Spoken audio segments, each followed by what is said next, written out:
ESG impact reports have become so important. ESG is one of the most important issues facing business today. Businesses in every sector, across all geographies, and there's pressure. There's extreme pressure and growing pressure to deliver ESG performance and impact. And the way to communicate that, the way to demonstrate that is through ESG reports. But for many, when they look at an ESG report, you go and you ask Google, how do you do it? What do you do? You get all sorts of complex and costly structures and processes. You get ESG reporting frameworks. You get ESG scorecards that literally scare you away. And for most businesses, I'd say 90 to 95% of businesses that are looking at doing their first ESG impact report, you really don't need to consider that at all because it's too complex. They're looking at measuring hundreds and hundreds of data points and analytical frameworks, and it's not necessary.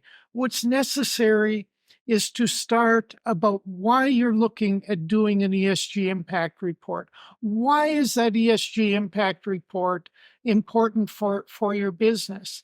It's important to get under that and understand the value that you hope to receive by doing it. Because if it's not going to create value for you, it doesn't make any sense to do it. So start from value, start from what's in it for your business, and that will lead into how you impact environment, society, and your governance structure. So that's the key part. What do you expect to get? For many businesses, the key value coming back out of ESG impact reports is access to financing. Financial institutions, investment funds, banks, anywhere you're looking at capital these days, they're looking at ESG performance and requiring some reporting on it. They're requiring some information. And it's not because they're trying to change the world. It's because ESG performance equates with less business risk and overall strategic value. So if that's your driver, then you look, what sort of reporting do they want? What information do they want? It's also important, ESG impact reports can deliver a lot of value dealing with regulators, dealing with governments, dealing with other stakeholders, internal stakeholders. If you've got consumer-facing output, either directly or through the supply chain, it can be helpful there. So how do you do it?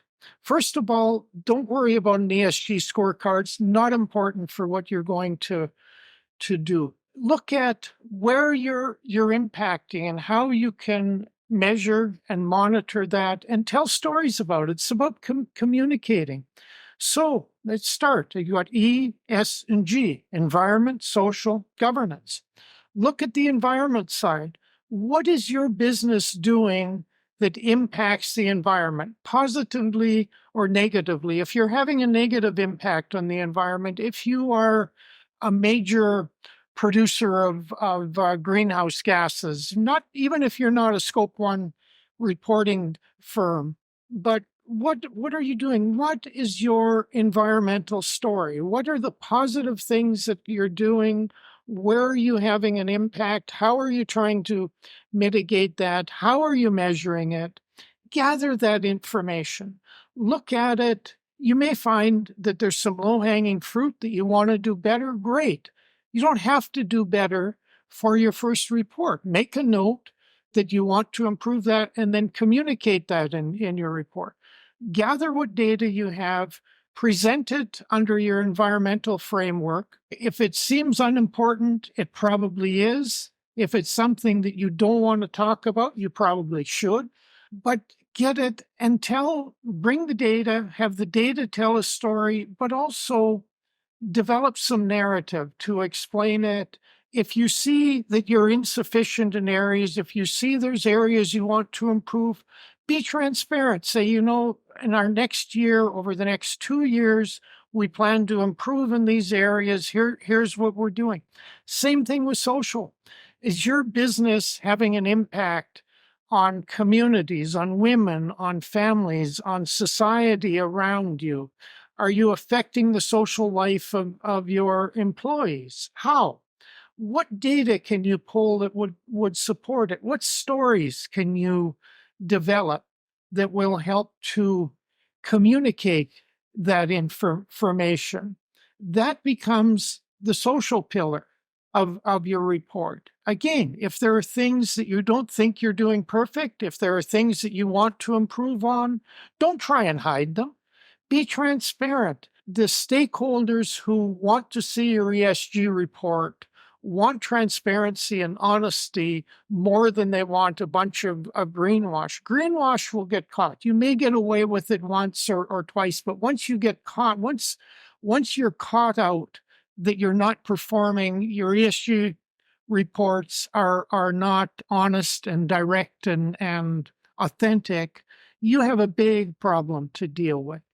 Look at the governance side. What are you doing? What policies and procedures and practices do you have around diversity, around employment equity, around gender hiring and employee well-being and health? And the other thing that I like to bring in on the governance side is the SDG impact. It's a great place to tell the story, to create a report that shows how your business is performing against the United Nations Sustainable Development Goals. Again, it doesn't have to be comprehensive.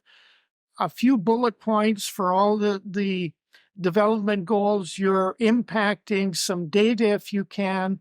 It pulls it in. It gets a chance for you to tell what you're doing. It also demonstrates that in terms of governance, you're governing your business and trying to add value along the SDG framework, which is important. I like to also develop a short section which summarizes the data especially, because you can present that. There's some that want to see the data. So I generally put that before I go into detail on the ES and G. I'll just put a summary, maybe a little framework that shows the impact, and then a summary of the key points that you've made. What are the key elements of your environmental part of the report? What are the key elements of the social side of your report? What are the key elements of the governance side of your report? You can list them. It gives a nice summary area. It's always good to start your report with a statement about why you're doing it, what you hope to achieve with the report. I like to see a statement from the CEO, the chairman of the board, something where the business itself is speaking to ESG. I like to end them with a conclusion that talks about where we're going, because if you've done your report right, you're going to have identified areas where you can do more work next year. So talk about that, what you're going to do. As you're going through all this, also keep notes on, especially on the data side. What data do you want to gather next year that's going to make your report stronger? The key on all this is don't be overwhelmed. Don't be overwhelmed by what you find on the internet about an ESG report. It doesn't have to be so complex. It doesn't have to be so costly. Start by thinking, what's in it for you? What value are you going to get back out of this ESG report? And then work so that you're able to deliver that value back to your business, and you'll have a report that will work for you. It will work with financial institutions. It will work with regulators and government agencies and governments and other stakeholders. Later, we'll have another video that talks about communications around an ESG report. But for just doing the report, just do it. Don't be overwhelmed by the complexity. Keep it simple and do it. You can make your next one better. This doesn't have to be perfect. It will be good enough, I assure you. At the CSR-ESG Institute, we're here to help you do more, be more, and achieve more. Our goal is to make your business stronger, better, more resilient, and more competitive, at the same time as you create social value and support the environment and ecosystems. For more information on how our team can support you, visit us at csrtraininginstitute.com or email our president and founder, Wayne Dunn, directly at wayne@csrtraininginstitute.com. Join us and create value and impact where business meets community.